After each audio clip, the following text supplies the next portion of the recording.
వేరే సరదా కంటే మీరు ఏమనుకోకపోతే నేను నిన్న చంద్రబాబు నాయుడు గారి ప్రెస్ మీట్ కూడా చూశానండి. చూస్తే అంటే బహుశా స్క్రీన్ ప్లే ప్రకారం ఇప్పుడు మామూలుగా రోజు పెన్షన్లు ఇచ్చేప్పుడు ఇన్ని మామూలుగా మైక్ వచ్చుకుని కరెక్ట్ గా దిగి మీరు మీ జీవనం ఇంత, మీ సంపాదన ఇంత, అలాగా ఓహో అని పెద్ద యాక్షన్ చేస్తున్నారు కదా. అదే మోడల్లో ఇండిగో గురించి తెలుగులో ఒక స్క్రిప్ట్ రాసుకెళ్ళిపోయాడు చంద్రబాబు నాయుడు. అక్కడ విలేకరిని ఎవడికో అడగమని చెప్పారు. ఈ క్వశ్చన్ విలేకరితో ఎవరితో అడిగించాను. చీటీలు రాసుకుని చీటీ తలకోటి చీటీ పంపిస్తే ఆ చీటీ ఇంగ్లీష్ విలేకరికి వెళ్ళింది. దరిద్రం చూడండి, చంద్రబాబు నాయుడు దరిద్రం. ఇంగ్లీష్ విలేకరికి వెళ్ళినట్టుంది. అతను ఆ క్వశ్చన్ మొత్తం ఇండిగో మీద ఇంగ్లీష్ లో అడిగేశాడు. YSRCP is in fact demanding resignation of aviation minister who comes from TDP, sir.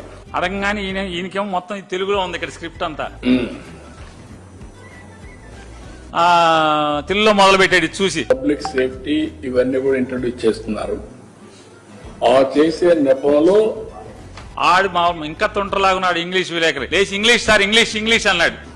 English English English English అనగానే చూశాడు, మళ్ళీ తెలుగులోనే మొదలెట్టాడు. ఇప్పుడు మామూలుగా దీంట్లో వాడు ఇంగ్లీష్ ఇంగ్లీష్ అన్నాడు, ఈయన తెలుగులో మొదలెడతాడు.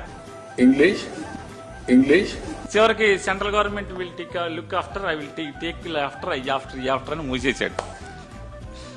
ఇన్ని తిప్పలేందుకు చంద్రబాబు నాయుడు గారు?